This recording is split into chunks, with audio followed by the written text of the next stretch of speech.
Détaillons un petit peu les différentes pièces aéro, spécifiquement aéro qu'on a installées sur l'auto. Tout d'abord un spoiler qui est en carbone, donc très léger, qui nous permet de rajouter de la charge sur l'avant de l'auto afin d'avoir un meilleur grip lié à la charge aéro pour tout ce qui est virage rapide.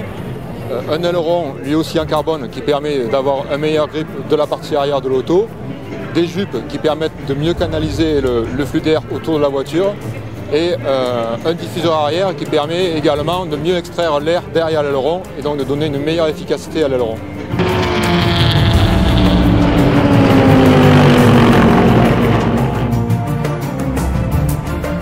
On se retrouvait avec une voiture qui a d'aspect extérieur pas énormément évolué parce qu'on voit toujours une R8 avec plus ou moins le même bouclier avant et la même arrière. Et la voiture, avec des ajustements en soufflerie, on a vraiment optimisé l'aéro de la voiture en gardant beaucoup de fluidité pour qu'elle aille vite en ligne droite.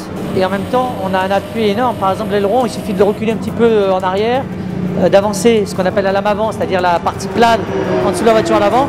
Et en évoluant sur la lame avant et sur l'aileron arrière, par exemple, on arrive à générer 5-10% de plus de charge aérodynamique qui permet à la voiture de rester plaquée au sol. Donc sur l'ensemble visuel, c'est pas énorme la différence, même s'il y a un aileron qui est massif et imposant à l'arrière. Par contre, sur la façon dont la voiture évolue avec l'aéro, c'est vraiment devenu un step énorme. Et on a une voiture qui aujourd'hui génère beaucoup d'appui aérodynamique dans les virages et c'est certainement le point fort de l'Audi R8 dans ce championnat 2011.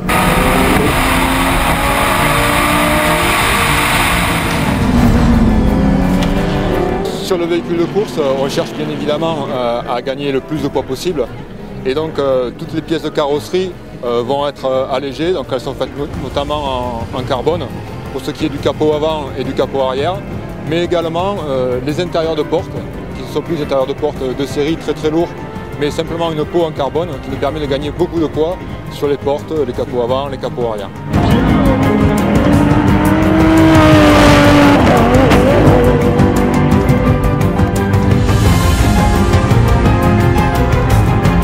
On a un gros aileron, plus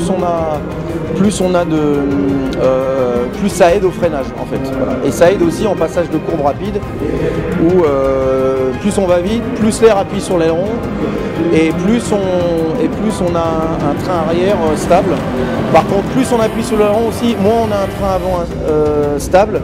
Donc on doit vraiment régler, c'est assez fin comme réglage, on doit pas être gêné par l'avant et on doit avoir assez de grip à l'arrière pour pouvoir réaccélérer assez tôt.